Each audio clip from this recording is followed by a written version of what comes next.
지식과 정보, 학력은 끊임없이 추구하지만 지혜가 부족한 이 시대의 똑똑한 바보가 되지 않기 위해서 노력하는 비즈너리들과 함께 무엇을 어떻게 똑바로 바라보고 살아가야 하는지에 대해서 이야기를 나눠보는 비즈너리 팟캐스트 똑바똑바 2부 시작하겠습니다.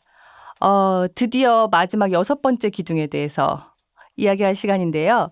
6번째 기둥은 가이샤의 것은 가이샤에게, 하나님의 것은 하나님께 드려라입니다. 가이샤 어서 많이 들어본 것 같은데요. 신비님, 이건 어떤 내용인가요? 네, 이 6번째 기둥은 솔직히 이야기해서 좀 매력이 없게 느껴질 수 있습니다. 네. 왜냐하면 교회에서 신앙이 좋은 40대 장로된 사람들은 대부분 가이샤에게 드릴 걸 안 드리고 있잖아요. 하나님께 다 드리고 몰빵해서 40대 장로가 되기도 하고 건축위원장을 하기도 하고 그런 경우도 있고요. 네. 어떤 사람은 뭐냐면 세상적으로 잘하는데 하나님 앞에 또 인색하게 살기도 하고 또 그렇게 해야지 세상에 존재하는 것처럼 생각해요. 네. 그런데 솔직히 이야기해서 세상에서 힘을 가진 자가 여기서는 표현 누굽니까? 가이샤 아니겠어요, 그죠? 네. 로마 제국이 점령할 때는 가이샤고 요즘 달라면 뭐 세무서에게 줄 거는 세무서에 주고 세무서의 것은 세무서에게. 그거 아니겠어요, 그죠? 네. 그다음에 하나님께 드리라는 건데 네. 이걸 안 하면 어떻게 되냐 하면 한동안은 좀 괜찮아요. 근데 이제 좀 지나다가 뭐 세무감사당해서 뭐 다 틀렸다. 네. 이런 경우도 있고요. 또 하나님께 안 바치면 어떡하냐. 하나님이 세무감사하냐 안 하긴 하는데요. 하나님의 축복의 은혜가 거둬지면 그것은 더 힘든 일이 되는 거죠. 네. 그 대부분 축복의 은혜가 거둬지는 거는요. 딴 데 거둬지는 게 아니고 하나님이 너희 새끼 안 냈으니까 조진다 이렇게 하시는 경우보다는요. 네. 하나님께 드리지 않는 마음 자체가 있잖아요. 은혜가 메말른 마음이에요. 그럼 그것 자체가 있잖아요. 우리 안에서 생명력이 떨어지고 창의력이 떨어지고 지혜가 샘솟기가 좀 어려워지는 부분들이 스스로 만들게 될 거예요. 네. 그런 점들이 있다는 점에서 네. 뭐냐면 가이샤의 것은 가이샤에게 하나님 것은 하나님 것을 드려라 하는 것은 중요한 명제입니다. 그러나 사실은 이거 안 했다고 외웠잖아요. 당장 망하고 그러지는 않아요. 네. 그런데 이제 탕류가 부딪히면 쓰러짐이 심하리라는 게 뭡니까? 이 마태복음 7장에서 산상수훈 마지막에 있는 것처럼 인생에 꼭 있잖아요. 탕류가 있어요. 네. IMF가 있고 리만 브라더스 사태가 있고 뭐 세무검사 조사가 있고 이런 게 생긴다는 거예요. 네. 원치 않지만 생겨요. 네. 저도 최근에 고성에 산불이 나서 제가 아들랑 바로 근처에 산불이 나서 난리인데 인생에는 꼭 내가 통제할 수 없는 이러한 상황들이 생겼을 때도 그렇죠. 우리가 100% 다 통제할 수는 없지만 그럼에도 불구하고 그런 상황을 방지해서 쉽게 쓰러지지 않는 가치 있고 행복한 성공을 이루려는 게 필요하기 때문에 네. 이것이 필요합니다. 그런데 이제 가이샤에게 드린다는 것은 네. 세금이라든가 네. 뭐 부가가치세를 포함해서 뭐 소득세 뭐 이런 걸 내는 거겠죠, 그죠? 네. 그리고 하나님께 드리는 것. 이것은 뭐 헌금을 내는 것도 필요할 뿐만 아니라 이해관계자들에게 네. 이익을 공평하게 잘 분배하는 것 이런 게 있죠. 그런데 이제 종교성에 찌든 사람들은 그래요. 대부분 뭐냐면 이해관계자들에게 공평하게 분배할 거를 굉장히 인색하게 주고 다 헌금을 낸다든가 네. 헌금을 실제 낸지도 모르지만 그렇게 하는 경우가 있죠. 그죠? 네. 그런데 뭐냐 하면 이익을 만들 때 함께 기여한 분들이 있죠. 직원이 있을 수도 있고 고객이 있을 수도 있고 그 회사가 속한 지역사회일 수도 있고 그런 것들에 대해서 파이 나누기를 공평하게 하는 것이 사실은 영속적 기업을 위해서 기업 경영에서 중요한 부분이죠. 그죠? 네. 이제 그런 것들이 필요합니다. 그런데 사실은 가이샤에게 내고 드리고 하나님께 드리면 어떤 일이 생길까요? 당장 뭐냐면 이런 질문을 할 수 있어요. 이 사람 도대체 흑자도산이라는 걸 모르냐? 운전자본관리라는 걸 모르냐? 유동성의 고갈 뭐 이런 거 모르냐? 네. 이런 질문이 들 수 있을 거예요. 그죠? 그렇죠. 네? 그렇게 질문할 수 네, 있죠. 그렇기 때문에 네. 사실은 이 이 명제, 이 여섯 번째 기둥을 놓고 있잖아요. 이야기할 때 사실은 공감을 얻거나 마음 중심으로 나도 그래 해봐야지 이렇게 하기가 쉽지 않아요. 네. 제가 이렇게 말하고 있는 저도 그게 뭐 쉽겠어요. 인간 자연인으로서 쉽지 않습니다. 네. 저도 이제 그런 이것이 지켜져야 된다는 사실 때문에 있잖아요. 네. 이 기둥을 받고 이 기둥을 세워가긴 하는데 현실 속에서 갈등이 될 때가 있을 것 같아요. 있어요. 근데 이제 제가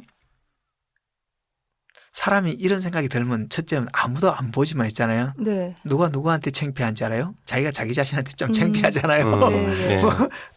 딴 사람한테 창피한 것보다 자기가 자기 자신한테 창피할 때가 있잖아요. 네. 자기가 자기한테 창피하면 어떻게 해요?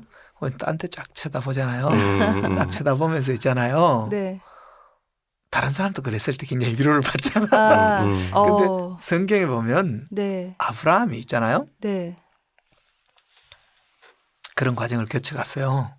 아브라함이 조카 롯이 체포당해 갔을 때 네. 자기 집에서 길리고 훈련된 318명 데리고 가서 조카 롯을 구출해 오잖아요. 네. 그리고 에스골과 마물과 마물의 형제들을 네. 데리고 그죠? 같이 가서 와요. 전리품을 팍 얻어갖고 오니까 첫째 누가 나타났냐 하면 담임 목사님하고 시장님이 같이 와 있는 거야. 네. 그처럼 뭐냐 하면 살레마을 멜기세덱도 와 있고 누가 와 있습니까? 이 소돔 왕도 와 있는 거예요. 네. 그랬을 때 누구랑 먼저 악수하겠어요? 어. 근데 이런 문제가 있는데 뭐냐 하면 아브라함은요 딱 멜기세덱한테 11조를 딱 줍니다. 그죠? 네. 그 다음에 그 왕이 있잖아요. 전리품은 다 가지고 사람들만 내한테 달라 그러니까 뭐라 그래요? 니 때문에 부자 됐다는 소리 안 듣고 싶다고. 네. 땡전 한 번 안 간다 그러면 다 줬어요. 네. 근데 여기까지 하면 사가지 없는 사람이 되는 거죠. 네. 근데 거기까지 안 했어요. 아브라함은. 한 가지 더 했어요. 뭘 했냐 하면 자기가 함께 갔던 동맹한 사람들 에스골과 비골과 마물의 형제들의 몫은 챙겨주라고 그래요. 네. 그렇죠. 예. 왜 그들은요. 하나님의 영광과 직결된 사람이 아니잖아요. 근데 많은 경우 우리가 교조적인 영성, 전체주의적인 영성을 가지고 있잖아요. 나하고 동의 안 된 사람한테도 그걸 막 강요할 때가 있어요. 그것이 마치 뭐 신앙인 것처럼 십자군적인 영성을 갖는 거죠. 네. 근데 아브라함은 그렇지가 않아요. 믿음의 조상 아브라함은. 네. 나는 네 거를 가져가면 내가 하나님의 영광을 가리기 때문에 안 갖는다. 그러나 함께 갔던 사람들의 몫은 챙겨주라고 하는 사리 깊음이 있는 거죠. 우리가 그래서 뭐냐면 신앙이 진짜 성숙했다는 것은 다른 사람을 그 사람의 관점에서 배려해 주는 것까지 필요하죠. 네. 그러니까 자기는 안 가져요. 진짜 멋있잖아요. 네. 근데 정말 멋있는 멋있네요. 이런 행위를 하고 나면 어떤 일이 생길까요? 어떤 일이 생기냐면 허탈해져요. 네, 뭔가 아브라함이 진짜 이렇게 탁 하고 네. 집에 가서 샤워 빡 하고 침대에 탁 들어놓으면 낮잠이 팍 피곤하고 자야 될 것 같은데 네. 잠이 안 오고 그때부터 뭐가 떠오르냐면요. 살림백 18명 데리고 다니면서 먹은 경비가 얼마였을까? 뭐 기름값이 얼마가 토울비가 얼마였냐 뭐 휴게소에서 뭐 냄비 우동 값이 얼마인가 온갖 찌질한 견적이 다 떠오르는 거예요. 떠오를 것 같아요. 공감됩니다. 공감. 네. 네. 급공감. 근데 사람들 앞에서는요 굉장히 신앙이 있는 척 딱 결단했는데 아무도 없는 나홀로일 때 야, 씨 내가 세금 다 내고 이번에 부가가치세 다 내고 야 매출 신고 다 하고 무자료 이거 다 자료 구해갖고 하고 이러고 나면 나는 씨 어떡하냐 손가락 빨고 사냐 막 이런 있잖아요. 거기 대고 또 씨 이번에 건축원금 내라고 작정하라 그러는데 어떡하냐 이런 생각이 든다고요. 들 것 같아요. 네. 이제 근데 아브라함이 있잖아요. 네. 그렇게 탁 하고 방에 들어누는데 잠이 안 오는 거야. 잠이 안 온다는 것은 제가 있잖아요. 지어낸 스토리가 아니고 네. 그게 창세기 14장 끝인데 15장 1절에 보면 하나님이 아브라함에게 이상 중에 이르시되 아브라함아 두려워 말라. 내가 너의 방패요. 너의 그 지극히 큰 상급이니라 이래요. 네. 자 유비님 실제로, 졸지 마세요. 네. 실제로 잠을 안 자고 있었다는 얘기는. 근데 문제는 뭐냐 하면 유비님한테 졸지 마세요 이렇게 할 필요가 없는 게 유비님 지금 안 졸고 있잖아요. 그죠? 네. 자 졸지 마세요 이 말을 한다는 건 누군가 졸고 있다는 거죠. 그죠? 자 아브라함에게 하나님이 두려워 말라 이야기했다는 건 아브라함이 뭐 하고 있다는 건 쫄아 있다는 거예요. 두려워했다는 거. 역습받을까 봐. 네. 두 번째 내가 너희 지극히 큰 방패요 상급이라고 말하는 거 왜 했겠어요. 본전 방패와. 생각 나갖고 있잖아요. 네. 뭐냐면 견적서 뽑으면서 징징거리면서 나는 손가락 빨고 사냐. 뭐씨 유동성 위기를 어떻게 극복하냐 이 생각하고 있었다는 거예요. 그쵸. 그 증거가 와. 뭔지 알려줄게요. 네. 하나님이 있잖아요. 나타나서 두려워 말라 내가 그 지극히 큰 상급이야. 내가 너의 방패요 상급이다. 이래 말하면 예상되는 답변은 뭐겠어요? 아멘 할렐루야 뭐 이래야 될 거 아니에요? 네. 근데 아브라함이 안 그래요. 음. 갑자기 사오정 시리즈가 나와요. 아브라함에. 아. 주여 나는 무자오니 무엇으로 나의 상속자가 되리이까. 아. 저 다메섹 출신 엘리에셀이 나의 상속자가 되리이다. 이렇게 말하는 거예요. 거기서 갑자기 왜 자식 이야기를 네. 뜬금없이 네. 그 얘기가 뭐겠어요. 됐어요. 지난번에 자식 하나 준다 그러면 아직도 안 줘놓고 뭐 또 공수표를 안 발해요. 네. 됐어요. 은혜가 안 돼요. 근데 알아두세요. 그 다음에 하는 말이면 그 다음에 또 아브라함이 또 한 소리 더 해요. 알아둘 게 있는데 여호와께서 내게 자식을 주시지 않으므로 나의 집에서 길리온 자가 나의 상속자가 될 겁니다. 이렇게 이야기하면서 귀책 사유가 당신한테 있다. 당신이 약속에 앉아서 그렇다는 사실을 알아줬으면 좋겠어요. 이렇게 이야기하는 거예요. 얼마나 있잖아. 아브라함이 네. 징징거리며 속 터지는 데가 나오는 거예요. 음. 그랬더니 하나님 뭐라 그래요. 야, 이 자식아. 그렇게 자 방구석에 처박혀가지고 견적서 뽑고 징징거리지 말고 밖으로 나와봐. 그래서 나와서 뭐예요? 네 하늘에 보라고 무뼈를 보라고. 뭐 네 자손이 그렇게 많아지게 해주겠다고 하는 거예요. 네. 예? 그랬더니 아브라함이 약간 뭐 떨찌가는 표정이 짓고 있으니까 네. 하나님이 못 믿겠냐? 오늘은 그럼 내가 확실하게 계약서 쓰고 공정해 줄게. 그러면서 뭐냐면 짐승을 갈라놓으라 그런 거예요. 네. 네. 그 아브라함은 끄북끄북 두려움 반 피곤해서 말 졸고 있는데 하나님이 그 짐승 사이를 지나갔잖아요. 네. 그 짐승 사이를 지나간 게 그 당시에 이게 뭐냐면 확정된 계약의 확정. 요즘 말로 하면 로펌에 가서 공증한 거죠. 공증. 그러니까 하나님이 공증을 해 주셨어요. 네. 그리고 문제는 뭐냐면 아브라함은 약속에 신실하지 않을지만 하나님은 신실하셔가지고 아브라함이 한 일이 별로 없어요. 보면 가나안 땅 왔다 갔다 하면서 있잖아요. 마누라 있잖아요. 누이라고 두 번 속이고 뭐 그랬는 것밖에 없는 것 같은데 보면 아브라함이 거부가 돼 있잖아요. 네. 그렇죠? 네. 뭐냐 하면 하나님이 그 약속을 지켜주십니다. 사실요 우리가 가이사에게 바치고 하나님께 바치면 죽을 것 같은 위기 두려움이 오죠. 네. 근데 우리는요 부모 없는 고아가 아니잖아요. 전능하신 하나님이 내가 어떤 상황에서 어떻게 하고 계신지를 네. 지켜보시는 분이거든요. 네. 그리고 그분이 뭐냐면 그 믿음의 끝자락을 보시고 그래 내가 너의 축복의 근원이고 원천이고 내가 너를 축복할 거라는 약속을 받은 자고요. 네. 그 약속을 거머쥐게 됩니다. 이렇게 살아갈 때 네.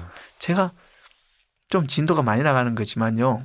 제가 중국 사역을 다 마치고 철수하면서요. 네. 중국의 몇만 평 땅을 중국 현지 중국 형제들에게 네. 줬어요.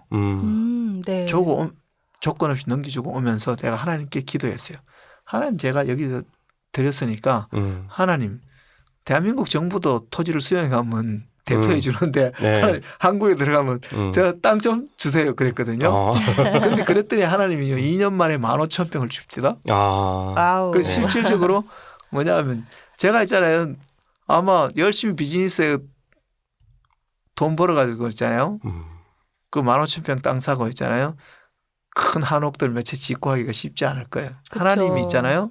가이사에게 하나님께 드릴 때 우리의 믿음의 끝자락을 지켜보시면서 네. 그래 내가 너의 축복의 근원이다 라고 말씀하시는 하나님의 약속을 거머쥐게 되고 성도는요. 그리스도인 비즈너리는 하나님의 더해 주시는 은혜를 경험하며 사는 사람이라고 생각하고요. 네. 그 하나님의 더해 주는 은혜를 경험하는 중요한 매개가 뭐냐면 바로 이 6번째 기둥.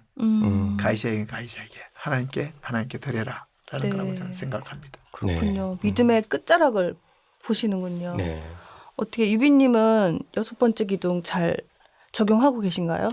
방금 말씀 들으면서 네. 굉장히 긴장감 있게 네. 제가 중간에 뭘 질문을 할까 하다가 네. 결말까지 다 듣고 싶어서 쭉 들었고요. 질문을 참으셨군요. 네, 그렇습니다. 네. 근데 지금 제가 바로 부딪히고 있는 네. 그런 문제들도 굉장히 유사한 점이 많아서 네. 저희가 사업계획서를 작성할 때부터 가해사의 것과 하나님의 것을 잘 분별해서 네. 어떤 수익이나 이런 부분이 특정 집단이나 개인에게 독점되지 않도록 하고 잘 흘러갈 수 있는 네. 그런 판을 짜도록 해야겠다 이런 네. 생각이 들었습니다. 네. 네, 말씀 들으면서 정말 가이사의 것은 가이사에게, 하나님 것은 하나님께 우리의 믿음의 끝자락을 보여드릴 수 있는 네. 그렇게 해서 하나님의 축복을 누릴 수 있는 그런 제가 또 우리 모두가 되었으면 좋겠다는 바람이 생기네요. 네. 네, 이렇게 해서 비즈너리 존재 원칙, 가행 성공을 위한 6기둥에 대해서 모두 이야기를 나눠봤습니다. 네, 가행 성공의 6기둥은 비즈너리로 살아가기 위해서 반드시 필요한 생존 네. 전략이라는 생각이 듭니다. 반드시 필요하군요. 네. 네. 근데 이 모든 말씀의 네. 특징이 예수님이 직접 하신 말씀인데 네. 특별히 명령문으로 되어 있는 것 같습니다. 아, 네. 근데 성경에 나오는 네. 명령문이 좀 특성이 우리 보고 하라는 뜻도 있지만 네. 실은 하나님이 그렇게 되도록 하신다는 의미가 있는 것 같아요. 그래서 우리가 정말 이 6가지 말씀을 실행하면서 살아내고 네. 우리가 진정으로 열매 맺는 네. 그런 삶이 되기를 바랍니다. 네. 저도 바라겠습니다. 네. 그러면 이제 여기서 이야기를 마치고 굿절 편지 사연 한번 들어봐야 될 것 같아요. 유빈님 굿절 편지 소개해 주세요. 네, 그리스도인들이 쩔쩔매는 문제에 대한 고민을 가지고 함께 이야기를 나눠보는 시간인데요. 다양한 고민 사연을 팟빵 게시판이나 카카오 플러스 친구 혹은 이메일로 보내주시면 함께 이야기 나눠보도록 하겠습니다. 그럼 오늘 사연 들어보시죠.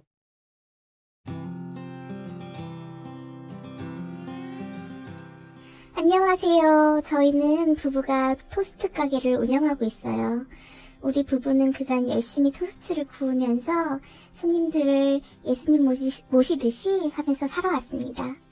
그러던 중 가게를 좀 넓혀야겠다던 찰나에 다니던 교회에서 우리 부부의 마인드를 보고 선교 기업이 될 수 있도록 투자하겠다고 하는 겁니다.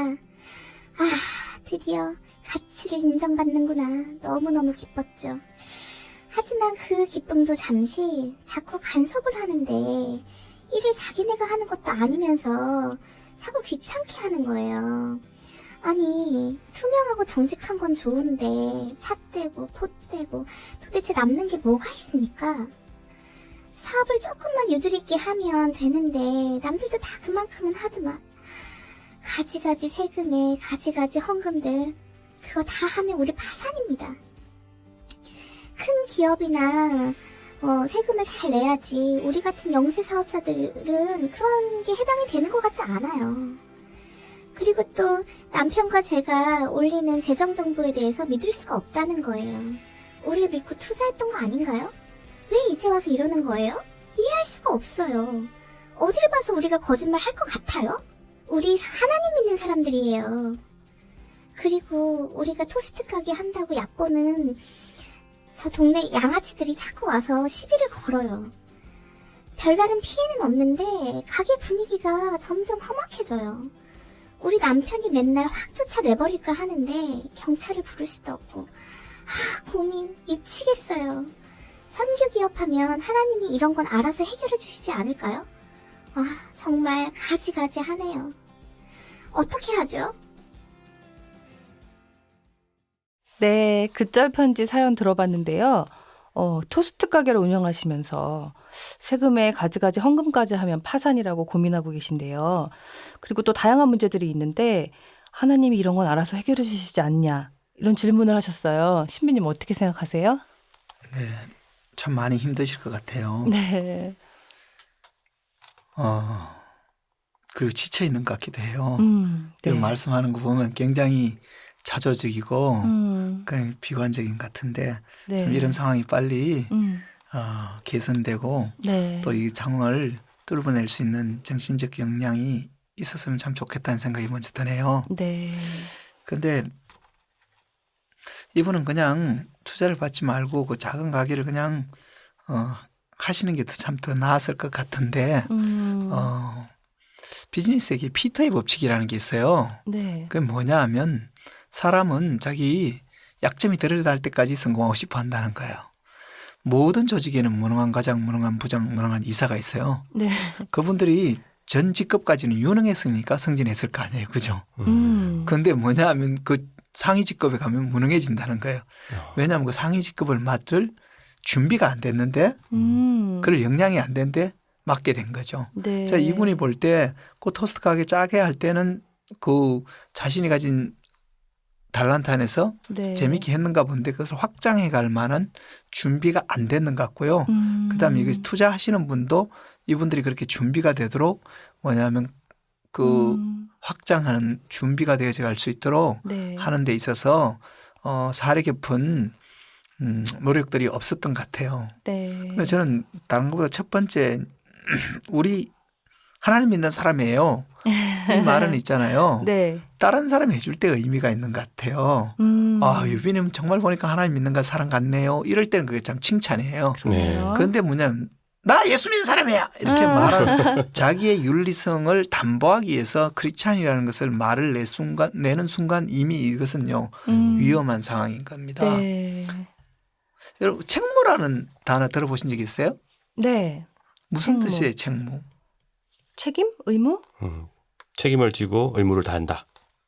근데 사실은 일반적으로 이 책무라는 단어를 잘 안 쓰죠. 네. 네. 이게 영어의 accountability를 번역한 건데 한국 문화 속에서 이 책무라는 것을 잘 인지를 못하는 부분이 있습니다. 네. 방금 여기서도 그런 거예요.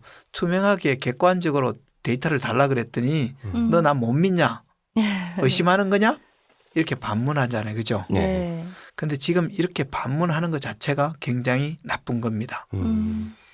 책무를 다한다는 것은 너 남 못 믿니? 이렇게 반문하지 않고요. 이렇게 해도 못 믿겠니? 라고 하는 것이 책무를 다한 겁니다. 그러니까 내가 하고 있는 일에 대해서 객관적이고 투명하고 공공성을 지니고 전문성을 가지고 있잖아요. 입증될 수 있도록 해야 되는 거예요. 나의 시간 사용에 대해서 돈 사용에 대해서 나의 뭐냐면 영향력에 대해서 나의 권력에 대해서 권한에 대해서 네. 그렇게 할 수 있는 것이 책무예요. 이분은 뭐냐면 개인적으로 사업을 할 때는 모르겠지만 다른 사람이 개입됐을 때 책무를 확보해야 된다는 사실에 대한 인지가 조금 부족한 것 같고요. 그런 부분은 이분이 좀 개선해 나갔으면 좋겠다는 생각이 먼저 듭니다. 네. 그리고 또 투자하시는 분도 투자를 했을 경우에 새 부대를 만들라 그랬잖아요. 이익 분배 구조, 의사결정 구조, 그죠? 지배 구조에 있어서 네. 그럼 투자를 받았을 때 네. 어떤 변화가 있어야 되고 또는 투자를 한 사람하고 받은 사람 사이에 분명히 뭐냐면 해야 될 것이 뭔지에 대한 분명한 정리를 안 한 상태에서 네. 각자가 좋은 것만 생각한 것 같아요. 이분들은 돈이 필요하니까 투자를 받은 거고 투자하신 분들은 될 만하니까 저기 해도 되겠다 이렇게 생각했는데 그런 프로세스를 관리하는 데 있어서 좀 더 신중했으면 좋겠는데 지금이라도 그런 부분들을 앉아서 잘 정리하는 게 좋은데 크리스찬들은요 하기 싫은 이야기를 잘 안 해요. 알아서 해주겠지 이렇게 생각하는데요. 사실은 후일을 웃으며라는 말을 있잖아요. 그 현숙한 여인을 이야기할 때 있거든요. 나중에 웃으려면 하기 힘든 이야기, 껄끄러운 이야기, 입 밖에 내면 은혜가 떨어지는 것 같다라고 생각되는 이야기를 먼저 꼼꼼하게 서로 얘기하는 게 있잖아요. 네. 예의를 갖추고 서로 사랑하는 거라고 생각해요. 네. 그런 것들이 저는 필요한 것 같습니다. 네. 처음부터 함께 준비가 되어졌으면 좋았을 텐데 그런 부분이 좀 아쉽고 하지만 지금이라도 함께 방법을 찾아 나간다면 그럴 수 있다면 훨씬 좋을 것 같네요. 유빈님 어떻게 생각하세요? 네. 저도 사실 정도의 차이지만 네. 요 사연에 나온 내용하고 네. 굉장히 유사한 상태에 처해 있습니다. 아, 네. 아 그래서 그렇군요. 네. 저희 비즈너리 펀드가 있거든요. 아, 네. 네. 이런 킹덤 컴퍼니를 해서 사업을 하겠다고 지원하고 비즈너리가 되겠다고 해서 일정의 교육을 받고 네. 나면 펀딩도 해줍니다. 아, 네. 그때 네. 네, 그 펀딩 받은 이후에 네. 정당하게 응당하게 취해야 될 이런 부분들에 대해서 네. 오늘 신비님 말씀하신 책무 책무. 예, 이래도 못 믿겠어? 이렇게 하는 그런 것들이 굉장히 중요한 포인트가 될 것 같습니다. 예, 제가 비즈너리 하늘기업가라는 책을 썼는데요. 네. 거기에 보면 제가 성공 사례보다는 실패 제가 그동안 해온 실패 사례들이 쭉 담겨 있습니다. 네. 그 중에 뭐냐 하면 이 책무의 소홀로 말미암아 비즈니스적으로는 굉장히 성과가 났는데도 불구하고 네. 터진 부대가 그 사례로 나와 있습니다. 예. 특별히 우리의 한국 크리스찬들에게서 참 취약한 부분인데요. 네. 이런 부분들은 잘 우리가 하나님 나라 일을 하려면 구비해 가는 것이 참 필요하다고 생각하고요. 그다음에 네. 이분 뭐냐면 토스트 가게 앞에 동네 아가씨들이 와서 계속 괴롭힌다 그랬는데 제가 이걸 보니까 있잖아요. 네. 제가 떠오르는 장면이 있어요. 제가 중국에서 관광단지를 운영한 적이 있어요. 한 네. 15년 동안. 네. 근데 그 동네에 진짜 뭐냐 깡패들이 와갖고요. 뭐냐 관광버스나 관광객이 못 들어오게 앞에서 막 계속 있잖아요. 애를 먹이고 그런 적이 있어갖고 이분 사연이 남의 이야기처럼 안 느끼시는 거예요. 네. 근데 저는 뭐냐 하면 하나님의 은혜로 어느 날 한 칼에 다 해결을 했어요. 저도 놀랐어요. 어느 날 갔는데 싹 없어진 거예요. 그래서 저희 직원들에게 어디 갔냐 그랬더니 니먼다 라오판 타이 리하이. 이렇게 뭐냐 하면 네. 너네 사장이 하도 사납고 대차가지고 안 갈 길을 했다 그러면서 사라졌다 그러더라고요. 근데 그거는 제가 그분들한테 뭐라 그래요 그런 건 아니고요. 제가 방송에 나갔고 TV 방송에 나갔고 뭐 아주 과감한 이야기를 많이 했어요. 그 사회적 이슈가 되는 이야기를 많이 한 거예요. 근데 그걸 듣고 나서 네.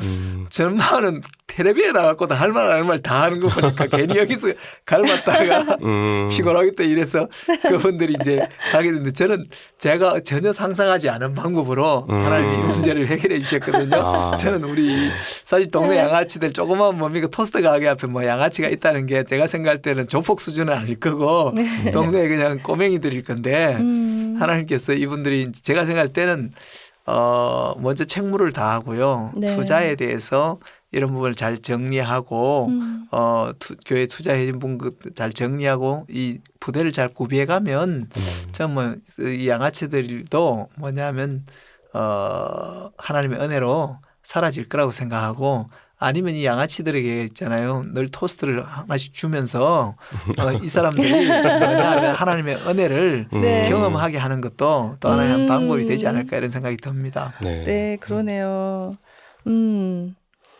미비한 부분이 있었지만 같이 준비되지 않았던 부분을 다시 정리하고 또 현실 속에 이런 어려운 부분들도 현명하게 잘 해결해서 잘 토스트 가게가 운영되어지면 좋겠다는 바람이 듭니다.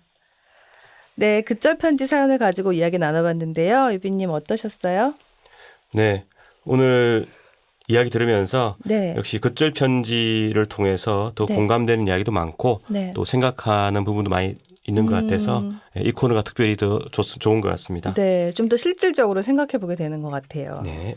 신비님 오늘 말씀도 잘 들었는데요. 6기둥에 대해서 마치면서 특별히 해주고 싶은 지금 말씀 있으신가요? 네, 집을 지을 때 보면요. 네. 기둥을 쓸 때 꼭 저렇게 큰 기둥을 써야 되냐? 저보다 좀 가는 거 쓰면 안 될까? 이런 유혹을 받기도 합니다. 네. 여러분이 아둘람에 와보시면요. 제가 이번에 누마루를 짓는데 이 둥근 기둥 쫙 올라간 거 여러분 보신 적 있으시죠? 네. 네. 굉장히 그 비쌉니다 사실. 근데 뭐냐면 과잉된 것 같지만요. 기둥은 튼튼하고 확실한 것을 있잖아요. 기초 위에 박아야 됩니다. 네. 여러분 뭐 아마 이번에 새로 지은 집 자세히 보시면요. 기둥 밑에도 있잖아요. 철근이 아니라 강판으로 있잖아요. 옆에 보완을 해놓은 걸 봤을 겁니다. 왜냐하면 지진이 와도 괜찮을 수 있도록 보완을 했거든요. 그래서 사실은 아이고 살아남기도 힘든데 뭔 이런 기둥을 이렇게 생각하는 것보다 저는 이 6가지 기둥을 네. 견고하게 과하다 싶을 정도로 잘 박아나가는 것이 네. 궁극적으로 가치 있고 행복한 성공을 만들어내는데 꼭 필요한 거라고 네. 저는 말씀드리고 싶습니다. 네. 6가지 기둥에 대해서 잘 세우도록 노력하고 다음에 아둘람에 가면 꼭 제가 그 밑에 보강되어져 있는 것을 한번 봐야겠습니다. 네. 유빈님 보셨어요? 못 봤습니다. 아, 그죠. 같이 한번 알겠습니다. 네. 아는 만큼 보이는 것 같아요. 네, 꼭 가서 한번 잘 보도록 살펴보도록 하겠습니다. 하겠습니다. 항상 내실은요 사람들에게 잘 안 보이는 법입니다. 그러니까요. 가장 그게- 중요한 그게 부분인데. 고수라는 거예요. 네. 오늘 두 분 너무 감사합니다. 저희는 다 다음 주에 또 뵐게요. 감사합니다. 네. 감사합니다. 수고하셨습니다. 네. 비즈너리 팟캐스트 똑바똑바 똑똑한 바보들아 똑바로 바라봐. 오늘은 비즈너리 존재 원칙이라는 주제로 가행 성공을 위한 6가지 기둥 중에서 나머지 3가지 기둥에 대해서 이야기 나눠봤는데요. 함께 들으셨던 분들 6가지 기둥에 대해서 다 들어보신 소감이 어떠셨는지 궁금합니다. 쉽지 않은 이야기지만 함께 이야기하면서 함께 실천해 나갈 수 있었으면 좋겠습니다. 저희 팟빵 게시판과 카카오 플러스 친구로 다양한 글절 편지 사연과 이야기 들으면서 느끼신 소감들 자유롭게 남겨주세요. 비즈너리 팟캐스트 똑바똑바 똑똑한 바보들아 똑바로 바라봐. 오늘 이야기는 여기서 마치고 다음 시간에 또 찾아뵙겠습니다. 감사합니다.